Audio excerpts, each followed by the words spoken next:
What's up, Powerlifting Nation? Today we are going to talk about an extremely underrated performance which happened at the Powerlifting America National Championships last week. I think that because this person doesn't have a massive name in the sport, people didn't give this performance enough attention, but it was crazy. We are also going to talk about a 20-year-old in the USAPL who just did a crazy thing this last week. And he seems to have come out of nowhere. But let's first talk about the underrated powerlifter. So, at Powerlifting America Nationals, there was going to be a battle in the 105 kg class. Keenan Lee, who is a veteran of the sport, a very, very strong powerlifter with a big resume. He's competed against people like Bob Matthews and Ashton Ruska, and is just very, very strong. And then we have Anthony McNorton. Anthony McNorton is 25 years old, but he looks very, very strong, and he looks like he's improving rapidly. This battle also had an interesting factor. This is because Keenan Lee was going to be lifting in the morning session, and Anthony was going to be lifting in the evening session. So it was Keenan Lee's job to put up a massive total that Anthony McNorton couldn't beat at the evening session. But Keenan Lee first lifted in the morning session and put up a very good total. He did a 360 kg squat, a 230 kg bench press, and a deadlift of 368.5 kg to give him a massive total of 958.5 kg in the 105 kg class. And this was crazy. It was 18 kg over the current 105 kilogram world record. Because this meet wasn't an international meet, this wasn't an official world record, but he went 18 kg over the world record. But the question was, could Anthony McNorton, who was lifting in the PM session, beat Keenan Lee's record-breaking performance? So Anthony started off with squats and he looked incredibly strong. He did a 365 kg squat and it looked like he had 5 kg left in the tank. Moving on to bench press, he did a massive bench press of 245 kg. And I think that he could have done maybe even 255 kg. Moving on to deadlift, he did a massive 369 kg, and I think he could have deadlifted 379 kg. And this gave him a massive total of 979 kilograms. This went over the world record in the 105 kg class by 38.5 kg. But should I tell you what's even crazier? He went over the world record in the weight class above, the under 120 kg weight class, by 0.5 kg. And this world record in the under 120s isn't a weak world record. This world record has stood since 2019. It was done by Dennis Cornelius in 2019, and no one has been able to beat this world record. So for Anthony to go over such a strong world record is just crazy.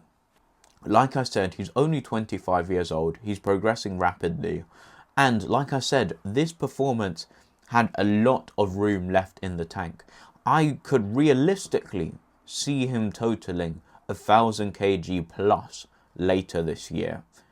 He is going to obviously be going to the World Championships representing America, and it's going to be crazy to see what he puts up.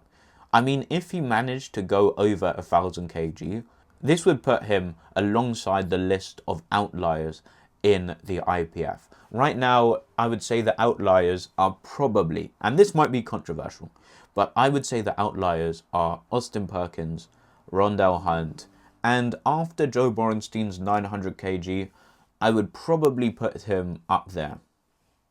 But if Anthony McNorton went over 1,000 kg, he has to be in that conversation, which is crazy because Anthony McNorton doesn't get the hype that the other individuals on this list get. However, he is up there with the very best.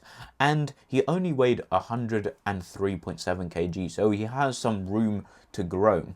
But with this performance, there is also some sad news, and this is that Ashton Ruska is unfortunately probably not going to be able to represent Powerlifting America at the World Championships, because I mean, Anthony is looking so strong. He's young.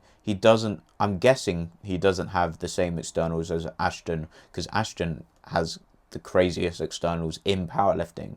But I can't see Ashton Ruska beating Anthony McNorton as long as Anthony McNorton is healthy.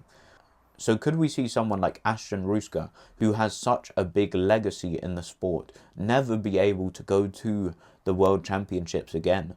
Never be able to go back onto the Sheffield stage? I don't know. We'll see. But moving on to the next story, let's talk about Jaden Low. So obviously you guys know about the USAPL IPF split. And at first the USAPL had a lot of the top lifters. But slowly all of the top lifters have pretty much gone to the IPF. The only top lifters that aren't in the IPF, I would say, are the collegiate lifters. And Jaden Low is a collegiate lifter. But unfortunately, because all of the big names have gone to the IPF, the USAPL doesn't get any attention. I say unfortunately, this may be a good thing, to be honest. But Jaden Low, who just turned 20 years old, who competed at the collegiate nationals in the under 83, or actually the under 82.5 kg weight class, because it's a USAPL weight class, he did a massive total of 845.5 kg, including a 290 kg squat, a 192.5 kg bench, and a 363 kg deadlift. And all of these lifts were incredibly smooth. And 845.5 kg is very significant. Why? Well, the world record in the under 83 kg class before Russell Orhew's performance at Sheffield 2025 was 845 kilograms. So up until this year, this would have been the greatest 83 kg total ever. And he's just turned 20. And he's progressing very quickly. His total was 807.5 kg at his last competition, so he increased this total massively.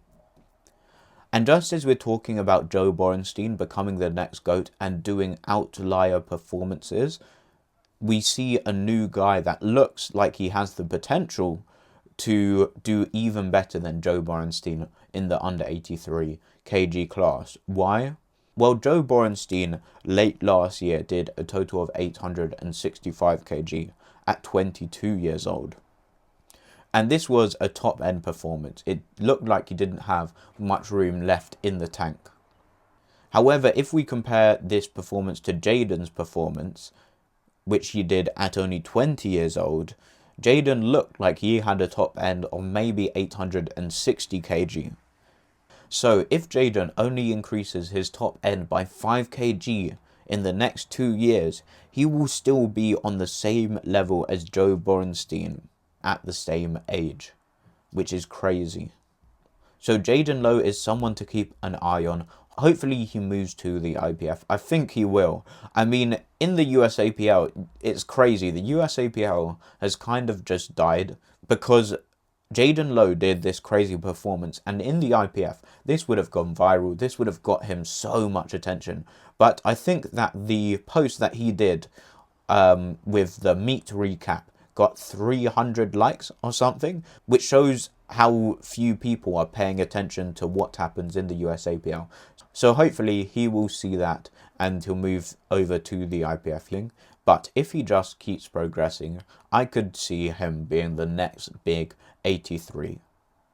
So yeah, both of these stories combined, I think that they have a lesson. And this lesson is that in the IPF, the talent pool is growing. People are getting stronger. You can't take being on top for granted. You think you're way ahead of everyone, and then someone can come in out of nowhere and surprise you and beat him and beat you. For example, Ashton Ruska, who last year looked like the strongest 105 kg lifter by far, now may never win any big international competitions again. And Joe Borenstein, despite putting up one of the greatest performances, has a guy who looks like he has even more potential than him. So the lesson is probably that the top lifters should appreciate being on top and should take every single opportunity they get to compete at the big competitions. Because being able to qualify for these big competitions, it is not guaranteed. So thank you guys so much for watching. Go and check out rpe10.shop. We're on the road to 1,000 subscribers. Like the video if you like the video. I'll see you guys in the next one. Goodbye.